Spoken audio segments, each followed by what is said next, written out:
Hi friends, Nishad പടിഞ്ഞാറ്റുമുരാണ്. ഞാനിപ്പം എന്തിൻ്റെ മുകളിൽ ഇരിക്കുന്നത് നിങ്ങൾക്കറിയോ? ഞാനിപ്പോൾ ഇരിക്കുന്നത് നമ്മളെ കേരളത്തിൻ്റെ തീരദേശപാത ഉണ്ടല്ലോ, അതിൻ്റെ അലൈൻമെൻറ്റിൽ സ്ഥാപിച്ച ഒരു പിങ്ക കുച്ചിൻ്റെ മുകളിലാണ്. അപ്പോൾ ഞാനുള്ള എവിടെയെന്ന് വെച്ച് കഴിഞ്ഞാൽ നമ്മളെ കൊയിലാണ്ടി കൊല്ലം ഉണ്ടല്ലോ, പിഷാരിക്കാവ് അമ്പലത്തിൻ്റെ ബാക്ക് സൈഡിൽ ഒരു ബീച്ചിൻ്റെ കണ്ടോ, ഈ സൈഡ് നോക്കി നിങ്ങൾ, ബീച്ചുണ്ടോ നിങ്ങൾ, ഈ ബീച്ചിൻ്റെ ആ റോഡാണ്. അപ്പോൾ ഇതിൽ കൂടെയാണ് ഈ കൊല്ലം കൊയിലാണ്ടി ഭാഗത്തുള്ള തീരദേശ പാത കടന്നു പോകണം. അപ്പോൾ ഒരു കുറ്റി ഇവിടെ നാട്ടിയിട്ടുണ്ട്, ഒരു കുറ്റി അവിടെ നാട്ടിയിട്ടുണ്ട്, കണ്ടോ. പിന്നെ അങ്ങോട്ടും ഉണ്ട്, അവിടെയൊക്കെ കുറ്റി നാട്ടിയിട്ടുണ്ട്. ഇത് കണ്ടോ നിങ്ങൾ, ഇത് റോഡാണ്, ഇവിടെ ഒരു കുറ്റി, പിന്നെ നോക്കി ഈ വീടിൻ്റെ അവിടെയാണ് ഒരു കുറ്റി ഇരുന്നത്. അപ്പോൾ ഈ വീടിൻ്റെ ഇതിൽ കൂടെയൊക്കെ ആയിരിക്കും തീരദേശപാത കടന്നു പോവുക. കണ്ടോ, ഇത്രയും വീടുകൾ ഇവിടെ ഉണ്ട് കേട്ടോ. ഈ മനോഹരമായ കാഴ്ചയൊക്കെയാണ്. ഈ റോഡ് വന്നു കഴിഞ്ഞാൽ നമ്മളെ അറബിക്കടലിനോട് ചേർന്നിട്ടാണ് ഈ റോഡ് പോവുക. അപ്പോൾ അതിനോടനുബന്ധിച്ച് ടൂറിസം വികസിക്കും. പക്ഷെ റോഡ് പൂർണ്ണമായിട്ട് പണി കഴിയണമെന്ന് മാത്രം. അപ്പം ഇനി അടുത്ത കുറ്റി, നമ്മൾ നേരത്തെ ഒരു കുറ്റി അവിടെ കണ്ടു, അടുത്ത കുറ്റി വരുന്നത് നോക്ക്, കണ്ടോ, ഈ ഭാഗത്ത് കണ്ടോ. അപ്പോൾ ഇവിടെയൊക്കെ ചുറ്റുവട്ടത്ത് വീടുകളുണ്ട് കേട്ടോ, ഇവിടെയൊക്കെ വീടുകളുണ്ട്.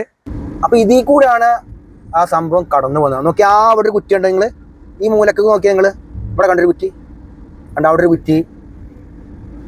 അപ്പം ഇങ്ങനെയൊക്കെയാണ് തീരദേശപാതൻ്റെ ഒരു കാഴ്ച നമ്മളെ കൊല്ലം കൊയിലാണ്ടി ഭാഗത്തുള്ളത്. അപ്പോൾ ഇതൊക്കെ കണ്ടോ നിങ്ങൾ, ഇതൊക്കെ തീരദേശപാതയെ ബന്ധപ്പെട്ടുള്ള റോഡാട്ടോ, നമ്മളെ കൊയിലാണ്ടി ഭാഗത്തുള്ളത്.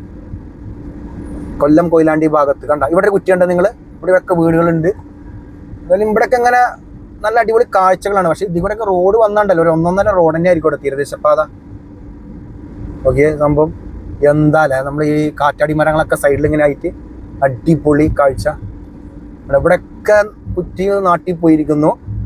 എന്തായാലും പണികൾ ഉടനെ തുടങ്ങുമായിരിക്കും, അല്ലാണ്ട് ഇപ്പം എന്താ പറയുക, കാരണം ഇതൊന്നും കൂടി പെയിന്റ് അടിച്ചിട്ടിട്ടുണ്ട്.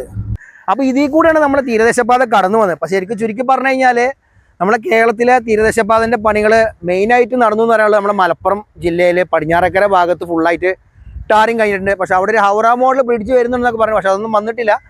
എന്തായാലും വരുമായിരിക്കും, അതിൻ്റെ പണികളൊക്കെ ഉടനെ ആരംഭിക്കുകയായിരിക്കും. പക്ഷെ എന്തായാലും 2026 അവസാനത്തോടു കൂടി നമ്മുടെ കേരളത്തിൻ്റെ ഒരറ്റം മുതൽ മറ്റേ അറ്റം, അതായത് തിരുവനന്തപുരം മുതൽ കാസർഗോഡ് വരെ തീരദേശപാതൻ്റെ പണികൾ കഴിയുമെന്ന് എനിക്ക് തോന്നുന്നില്ല. കാരണം ഇനിയും കുറേ സ്ഥലത്ത് പണി ബാക്കിയാണ്. ഇപ്പോൾ ഇവിടെ തന്നെ നിങ്ങൾ നോക്കിയേ, ഇവിടെ കുറ്റിനാട്ടിൽ പോയി എന്നല്ലാണ്ട് വേറെ കാര്യമായിട്ട് ഒന്നും ആയിട്ടില്ല. പക്ഷേ മലപ്പുറം ജില്ലയിൽ പണി നടന്നിട്ടുണ്ട് കേട്ടോ. പിന്നെ വേറെ ഏതൊക്കെ ഭാഗത്താണെന്ന് കാര്യമായിട്ട് എനിക്കറിയില്ല. അപ്പോൾ അറിയുന്ന ആളുകളുണ്ടെങ്കിൽ ആരെങ്കിലും ഒന്ന് കമൻറ്റ് ചെയ്യുക.